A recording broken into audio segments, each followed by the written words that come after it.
Hi, I approach you today as a representative of rational thinking. The things that I hope to make today are sense, you laugh, make you laugh, make sense, and a point, maybe.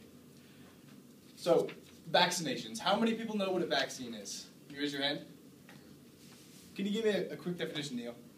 Vaccination is basically a weak type of a virus in which our immunity system builds an immunity to, therefore embracing ourselves against the stronger type of the virus that we have protected ourselves from.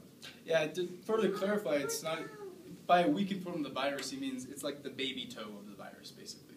It's just a teeny part. We've been learning about this in microbiology. This is sort of a cross-curriculum thing that's going on right now. So vaccines were invented by Edward Jenner in 1796, and he cured smallpox. At the time, smallpox was a huge deal. About 400 million people had died from smallpox, and most of those were children. So obviously, this is one of the greatest medical advances of all time. After the vaccine for smallpox was made, vaccines were made for a myriad of other diseases, and the potential lives that have been saved number in perhaps the billions. So, what's the problem here? Why am I talking to you about vaccines? Why does this matter? Well, as some of you may know, there's a lot of heated controversy right now about vaccines. A lot of political blood and a lot of ink has been spilt in regards to vaccines. And you might ask, if you don't know, why is this? I mean, they're obviously great, right? They're saving lives. Well, if you'll bear with me for a moment, I'm going to explain the inventions of another man, and his name is Andrew Jeremy Wakefield. In 1998, he published a study directly linking childhood autism to vaccines. He said that the simple vaccine for measles, mumps, and rubella was a direct cause of childhood autism. Now, this study has been conclusively disproved numerous times in every single way, biologically, microbiologically, technically, in every single way you can think of. So let's not even get into that nitty-gritty aspect of that. Let's just focus on the man himself, Andrew Wakefield. First of all, there's a financial conflict of interest in the making of that paper. He stood to gain an enormous sum of money from producing that paper. Second of all, unethical practices. He performed colonoscopies and spinal punctures on several autistic children without the knowledge of their parents.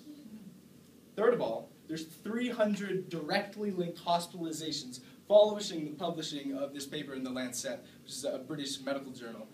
300 hospitalizations directly referencing this study, and 3 of those children died. Now, this is just the tip of the iceberg. Anti-vaccination groups have sprung up nationwide, worldwide, after Wakefield's study. And the number of deaths which they may have caused, which their propaganda may have caused, is innumerable. It's incalculable.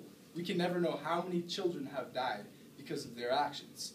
And I am okay with a difference in political opinion. I understand that. But when that difference constitutes the death of children, that's where I draw the line. I cannot abide by that. Now, autism sucks, for lack of a better term. It does. It's hard. It's not fun. There's special spirits that are sent here. I truly believe that. But the reality for the parent is that it's a burden, and it's hard. And it's not fun, okay? And if there was anything that I could do to make autism go away, I would do that thing. So I understand where these people are coming from. I get that. It's a worthy enemy you have right here. The method that they're using, the protesting of vaccines is an inaccurate solution, and it's an irresponsible solution, and it is a potentially dangerous solution. Now, in the world of epidemiology, which is the study of epidemics, epidemiology, there's a word there, there's something that we like to call herd immunity, and that's the concept that when a significant proportion of a population becomes immune to a disease, the entire population becomes immune to that disease. Usually that percentage is about 97%. So most of the people have to be vaccinated for all of the people to be safe. Now there is that 3% of people who don't have access to vaccines, who can't take them. These include children with cancer and who were born with the HIV virus, which leads into AIDS. They depend on herd immunity for their very survival. if they catch these diseases, they will die. Their immune systems aren't good enough to handle it.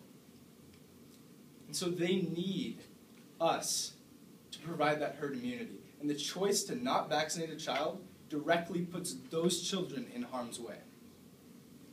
Now, during the course of my research, I read a lot of impassioned thoughts about this subject, especially from mothers who provided various emotional reasons that I can't vouch for.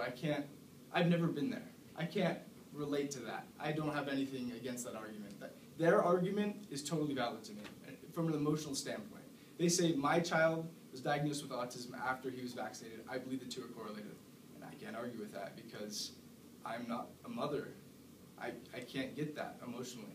But what I do have is the facts. What I do have is a logical argument.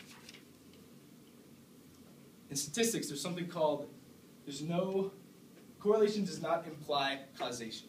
A connection does not imply causation. Now, these two things are right next to each other, right? Vaccines and autism. So that makes us think they're dependent on each other. But the truth is that they're not. They're independent of one another. Let me give you an example. In big cities worldwide, there's a direct correlation between ice cream sales and violent crime.